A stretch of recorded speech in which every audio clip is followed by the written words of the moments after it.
Number 1. Paranormal Anna. Paranormal Anna, who otherwise went by the name Alana G, was known for creating videos that focused on real-life events, spooky stories, paranormal events, and other creepy things. She was most known for her video series titled True Scary Stories that highlighted the mysteries surrounding the death of Elisa Lam and Kendrick Johnson. She was a fairly popular YouTuber who had over 50,000 subscribers to her channel. On September 3, 2015, her channel disappeared without a trace, and this caused several horror-themed and other genre channels to discuss why she deleted her account as well as the rest of her social media accounts.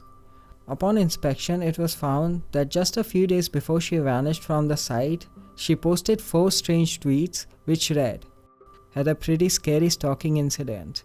So unfortunately, I'm having to change the way I run my social media. No more Facebook. I'm almost surprised it took almost a year for me to receive my first violent death threat. Why are people dumb enough to post that? I mean, my one uncle is a cop, the other 2 are criminal lawyers. Violently threatening my online will always turn out badly for you." Her final tweet read, "Regardless, the internet laws are changing. You can't just threaten to brutally harm someone and get away with it anymore. Think before you type." Briefly after these tweets were posted, her YouTube, Twitter, Facebook, and Instagram accounts were deleted. Most people theorized that she was stalked and kidnapped, but the problem with that theory is that there has been no known news about her abduction, while others speculate that she got tired of YouTube and deleted her account. As for now, no one knows where she might be or why she deleted her account. Number 2. Lisa Home. On May 24, 2015, a YouTube channel by the name of Lisa Home posted a video of a countdown clock titled 13. And exactly 13 days later, on June 7, 2015, a Swedish 17-year-old girl named Lisa Home went missing following a shift at a cafe in Blomberg in western Sweden. After a few days' search, she was found dead in a barn only a few miles from her home. Although an autopsy found that the teenager had not been sexually assaulted, she was partially unclothed when she was found, and her mouth had been taped shut. Many people believe that the video was posted by her killer and was meant to represent the countdown to her murder, seeing as she went missing exactly 13 days after its upload. Some observers also claim to have seen a notification that a second private video had been posted to the channel, and the owner had allegedly commented with an outlined map that some believe is linked to an undiscovered crime. Police claim that the video had no link with the case, and that it was mere a coincidence. Eventually, a DNA test showed a blood of a 31-year-old man, Bala Vicious, found on Lisa's clothing.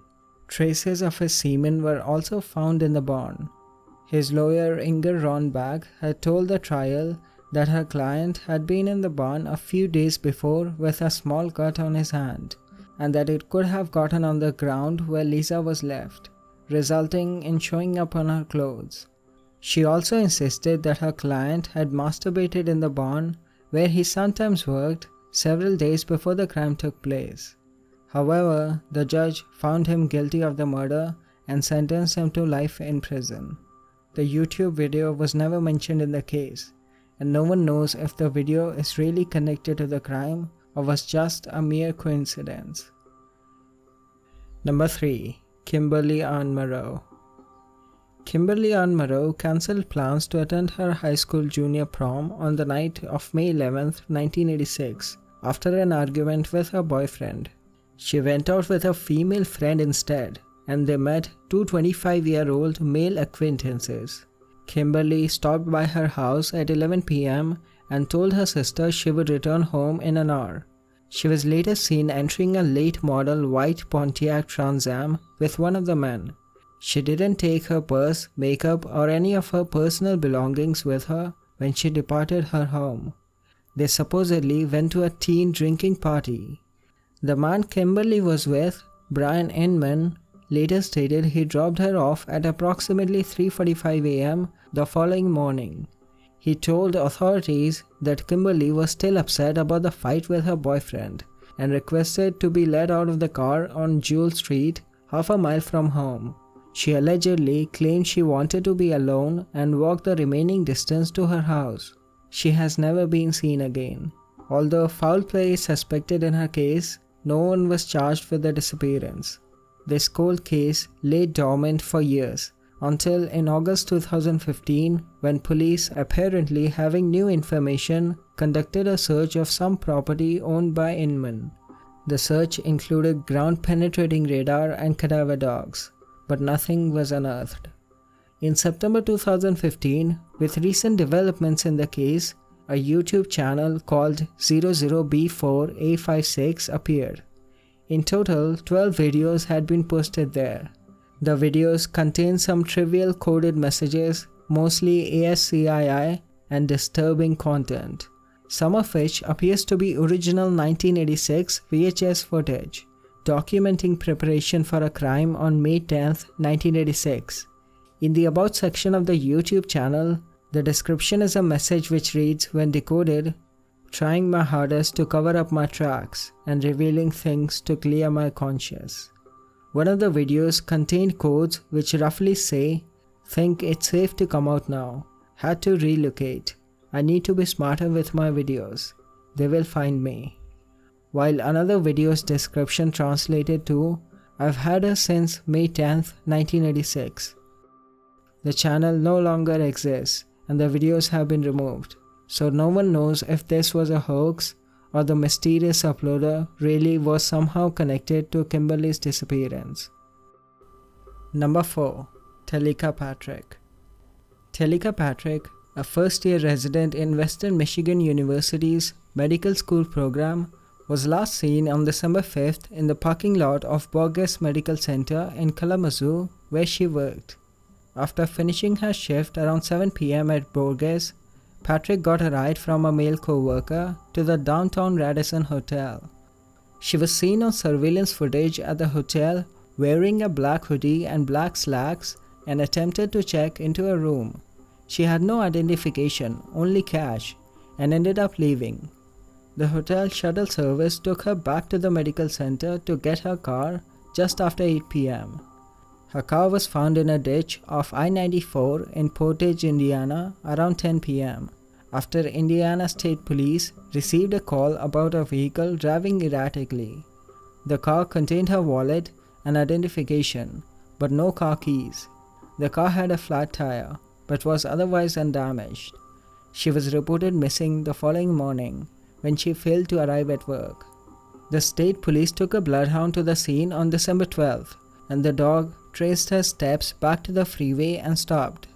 The question arises is what caused her to drive more than 100 miles west without her cell phone and purse and without alerting her friends and family. Police say Patrick received a phone call the day before she disappeared that may have agitated her, but they said there was nothing remarkable to be seen on her phone records. After further investigation, several YouTube videos surfaced, in which Patrick is singing to a suspected love interest at her home in the Gull Run Apartments. One video posted to an account titled Sandra 3000 Cassie in early November shows a breakfast she made for the person and her saying, if you were here, this is what would be your plate.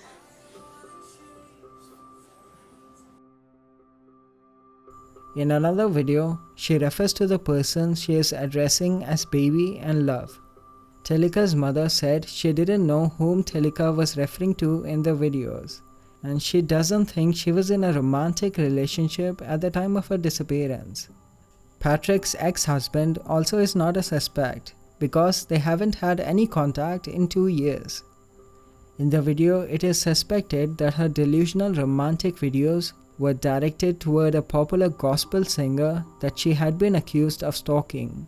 Pastor and Grammy-nominated singer Marvin Sapp got a restraining order against Patrick after she allegedly stalked him for at least a year.